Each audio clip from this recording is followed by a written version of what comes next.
The Tennessee School Board under fire for removing a Holocaust novel from its curriculum. A North Carolina school district is beefing up security. Teachers in Seattle with an important decision to make: return to the classroom or head to the picket lines. Coast to coast, teachers are facing unprecedented challenges, from debates about critical race theory and banned books to budget cuts and increased worries about school safety.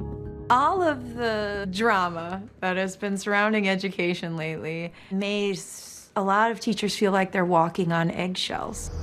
Here in Minneapolis, teacher Tiffany Dowdy is also feeling the stress. One thing that's changed in my school is that they cut math. So I am now the only full-time 8th grade math teacher. But there's also an added layer of scrutiny for the school district where Tiffany works, a new policy that's drawn the ire of conservative camps and media outlets, putting her and her fellow Minneapolis educators at the center of a political battle. In the event of layoffs, white teachers have to be fired first, regardless of seniority or performance. It's kind of like racism, right? The union movement and too much of the left that used to, in my view, support laws that prohibited racial discrimination are now embracing the exact opposite. As part of a new contract, the Minneapolis Public School District, or MPS, plans to prioritize educators from underrepresented groups in an attempt to remedy the continuing effects of past discrimination. If you go back to Brown versus Board, who were the first teachers to be let go when we, integrated schools? Black teachers. And so, this is like a long history that goes way beyond just our district. Tiffany, or Miss Dowdy as her students call her, fought for that new policy. She's invested more than 10 years of her career teaching for Minneapolis public schools, of which she's a graduate. I told my students a few years ago, being a teacher in Minneapolis is living my dream. She gets to live her dream right here at Ann Watton Middle School. What do you love most about being an educator? Kids. That moment when you know that you've reached them, especially in math. Tiffany has made her mark at her school, but is still considered a rarity. Why do you call yourself a unicorn? Because I'm a woman, I'm Black, I speak Spanish, and I teach math. So I think I'm pretty unique. Tiffany has a diverse background, just like the student body at MPS, where roughly 2/3 of the students are children of color, but the majority of teachers in the district are white, similar to the population of Minneapolis. I believe I'm the only Black person, or person of color, on our team. What are some other unique challenges that you face as being one of the only Black teachers in your school? I end up representing everyone. Sometimes you feel like people are leaning on you as the resource for students of color. The strain of the pandemic led MPS teachers to stage a strike earlier this year. For 3 weeks in March, the teachers union fought for a number of reforms. Greta Callahan, a former kindergarten teacher, is the president of the union that represents MPS teachers. She says retaining educators of color was just one item on a laundry list of demands. We don't have full-time nurses in all of our buildings. We don't have the social workers and counselors that our students deserve. We have way too many kids in our classrooms, and the turnover of staff is so high. To end the strike, the school district and the teachers union agreed to a new contract that addressed several needs, such as a living wage for educational support professionals, a cap on class sizes for each grade, and more mental health support for students. The contract also granted staff a one-time $4,000 bonus. Most notably, the district agreed to boost efforts to retain and recruit minority teachers.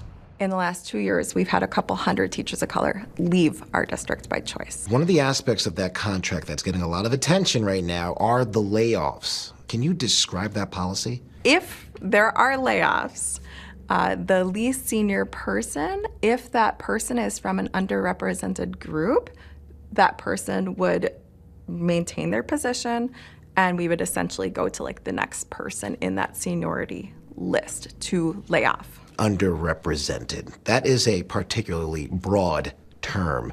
Can you give us some examples of individuals who would be considered in that category? Yes. It could be someone who is on the autism spectrum and teaches autistic students, someone from the LGBTQIA+ community. So the term underrepresented can also be applied to white people based on the categorizations that you just laid out, correct? Technically, yes. A majority of teachers and staff, who are mostly white, approve the policy, which is notable because historically, predominantly white unions have often resisted attempts to correcting racial imbalance. Already, the policy is being challenged in court by a conservative-leaning government watchdog group. It was an in-your-face attack on the rule of law here, especially in the area of racial discrimination. Judicial Watch filed a lawsuit on behalf of a Minnesota taxpayer claiming the contract requires administrators to make hiring and firing decisions based on race. When it comes to layoffs or potential layoffs in this teachers union contract, if you're black, your name is skipped and the next non-minority gets laid off. And while on the back end, if you get rehired and you're a non-minority, your name is skipped and the next black senior person gets hired. I don't understand why this is even a debate. One of the key words used in the contract is the word underrepresented. The union president did say, though, that white educators could fall under this category under certain circumstances. Does that make a difference? This section of the contract references teachers of color. So if they want to litigate what they mean by that, that's what the courts are for. While the policy does not specifically mention the words race or ethnicity, Fitton argues the title of the heading, Protections for Educators of Color, makes it plain. Now, I want you to do the mirror image of that. The contract says protecting white teachers, and then they have language that is seemingly neutral in how they're going to affect that. Do you think a court's going to say that's not race discrimination? I don't buy it. I think it is very likely that a court will look both at the heading that specifically references teachers of color and the body of the document, which references members of underrepresented groups. They'll often look to kind of public comments made in the course of considering or adopting a policy. It's quite routine for courts to cast a pretty wide net in trying to get their arms around what a policy really means and how it is intended to operate. This lawsuit has no teeth. Hundreds of teachers are leaving this profession and we can't fill the positions we have. That's the real fight. I think that the policy is clearly drafted to respond to one of the exceptions that the case law identifies, which is where a policy is race conscious, but is race conscious because of a history of discrimination perpetuated by the very institution creating the policy in question. Arguably, the most important stakeholders in the conversation, though, are the students. Many of them are very aware of the challenges their teachers face and the impact it has on their education. In fact, some were so passionate, they joined the march with their teachers. Teachers are fed up at this point. They're like really getting strict and harsh, but a lot of them are just, tired. These are Tiffany's former middle school students, now high school seniors. They stayed close with Tiffany long after leaving her classroom because of the impact they say she had on them. She gave me like a good real world perspective. Her being like a black teacher, it's nice being able to relate to her like as a minority. Research suggests that having diverse educators in schools is beneficial for all students.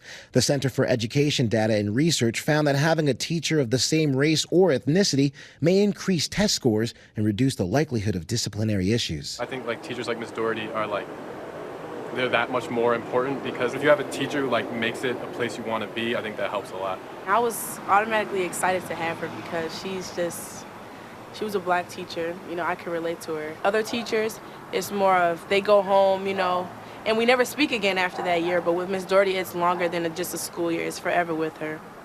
So about those students, what is it about them that inspires you to stick with this profession? I look out at them and I literally see the future. I feel the weight of the responsibility of my job. Hi, guys. I know that if I don't do my very best, then I'm failing all of us. Oh, hi, my baby.